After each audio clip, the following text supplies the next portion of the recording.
Shalom. I want to start off by giving all honor, all glory, all praise to Yahweh Bahasham, Yahweh Shai Bahasham, Rokaha, Kodash. Peace and blessing to the hopeful elect, and double honors to the elders, prophets, and teachers who rule well and taught us this 100% true. And you Christians are at it again, man. Absolutely butchering the scriptures and not understanding anything that you're reading, right? And it's always the Edomite at the head of the flock, man. Just trying to mislead and deceive. So let's go into this video. Let's address what he says, right? And then we're gonna go into the scriptures. Hear, O Israel, the Lord your God is one. Oh, he said it already. See, they like to jump over that part, right? We're gonna address what I'm talking about. Hear, O Israel, the Lord your God is the Lord your God. They skip right over that damn part every time, man. Right? And I got the book of Joel up, chapter 2, verse 27. And ye shall know that I am in the midst of Israel, and that I am Yahweh, your power, and none else. And my people shall never be ashamed. He says he is Yahweh, your, right? Your power. That's a possessive pronoun. Let's go to that. Possessive pronouns are pronouns that are used to indicate ownership, possession of something or someone by something or someone, right? And look at that. Your is on that list, man. So guess what? Your, and over here in Joel, when it says Yahweh, your power, he's only the power of Israel, man. He belongs to Israel, or we belong to him, I should say, right? So they constantly skip over that part all the damn time. And this is done constantly throughout the scriptures, man. Let's grab another precept. This is the book of Isaiah, chapter 45, verse 4. For Jacob, my servant's sake, for Jacob, my servant's sake, and Israel, mine elect. I have even called thee by thy name. I have surnamed thee, though thou hast not known me. Right? And what do we see on there? Mine and my. Possessive pronouns. It's sad that we gotta go back to elementary school on you, motherfuckers, because you act like you don't understand. Right? And guess what? It did not change in the New Testament. Because a lot of y'all try to say, well, that was the Old Testament. All right, cool. This is the book of Acts, chapter 5, verse 30. The power of our fathers raised up Yahweh Shai, whom ye slew and hanged on a tree. The power of our fathers. Sheesh. Our. And who's the power of our fathers? That's Yahweh. And he raised up Yahweh Shai. If the power of our fathers, which is Yahweh, raised up Yahweh Shai, who did he raise them up for? Israel. And the scriptures say that. But nevertheless, let's continue, man, because I can go on and on about this. We only 2 seconds in the video. Is one. There is Hear, O Israel, the Lord your God is one. There is none else beside me. Of what Jesus taught and what the Old Testament teaches, that there is no other God, there is no other power. And yet Christianity gives the devil so much power. That's why Jesus said, don't call me Lord, Lord, and not do what I say. Why do you call me Lord, Lord, and not do what I say? Not everyone who says to me, Lord, Lord, will enter the kingdom of heaven. Right. But only the one who does the will of my Father. Which you don't do. Which you Christians don't do. You don't do that. So how the hell do you call somebody out for some shit that you don't do yourself? Let's go into the book of Romans, chapter 12, verse 2. And be not conformed to this world, but be ye transformed by the renewing of your mind, that ye may prove what is that good and acceptable and perfect will of power. So what's that will? Let's go into that verse, right? Verse 2. Boom.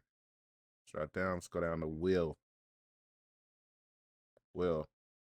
Salakia, let me adjust this. Right? Will. Right here. Drop it down some more. Salakia. Right here. right? G2307. Strong's G2307. Thelema. Thelema. Right. The outline biblical usage. What one wishes or has determined shall be done. What's that? The commandments, man. Right? Of the purpose of power to bless mankind through Hamashiach, of what power wishes to be done by us. Look at this. Commands, precepts. That's clear. But what will the Christians say? Oh, his law is done away with, man. We don't have to keep it no more. That's bullshit. We got to keep it to the best of our ability because we can't keep it perfectly. Because you had those Christians that'll say our works are like filthy rags. They'll use that to try to say that we shouldn't even try to keep the commandments, which is bullshit. We have to keep it to the best of our ability, man.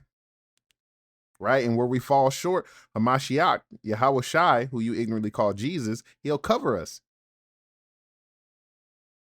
Let's continue. We have two completely opposite gospel messages. What the fuck? I think it behooves every Christian to come to understand this, that not only this great, scholars call it the Battle of the Apostles, the fact that this is well documented in the Bible and especially outside the Bible in like first century sources, that the Apostle Paul and Jesus's brother James and his 12 hand-selected disciples were mortal enemies with each other. And they were trying... Absolute madness. They are mortal enemies. And there's another gospel? What? Fucking madness, man. Let's jump to the book of Galatians, chapter 1, verse 6. I marvel that ye are so soon removed from him that called you into the grace of Hamashiach unto another gospel, which is not another, but there be some that trouble you and would pervert the gospel of Hamashiach. Okay. But though we or an angel, notice that he said we, or an angel from heaven preach another gospel unto you than that which we, who is a we, man, have preached unto you, let him be accursed. Who is the we? The fucking, the prophets, man, the apostles, the disciples. They were preaching the same thing, man. What do you mean they were mortal enemies? That's madness. Let's go to 2 Peter chapter 3, verse 15, right? Because they're mortal enemies, right? An account that the long suffering of our Lord is salvation, even as our beloved brother Paul, also according to the wisdom given unto him, hath written unto you. Our beloved brother Paul. Huh. Let's get that. Right? Beloved. G27. Beloved. Beloved, dearly. Dearly beloved, well beloved, dear. Beloved, esteemed, dear, favorite, worthy of love.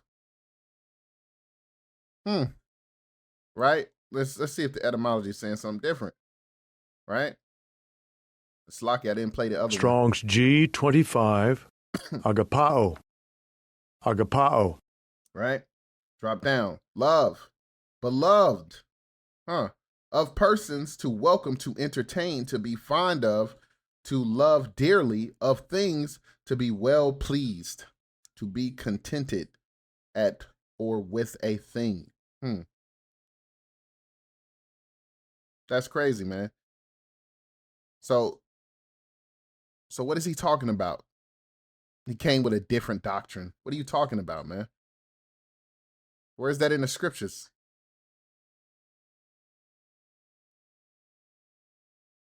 And let's look at his face, man. Let me show you why. If you believe with this man, if you believe Paul came with a different doctrine, let me show you why you believe that. Let's get to the next verse. As also in all his epistles, speaking in them of these things, in which are some things hard to be understood, which they that are unlearned are an unstable rest, as they do also the other scriptures, unto their own destruction. This is the reason why you don't understand Paul's writings and why you think Paul's coming with a different gospel. Get the fuck out of here, man. And this is why you need to stay the fuck out our book. Stay the fuck out our book, man. And I'm getting hot.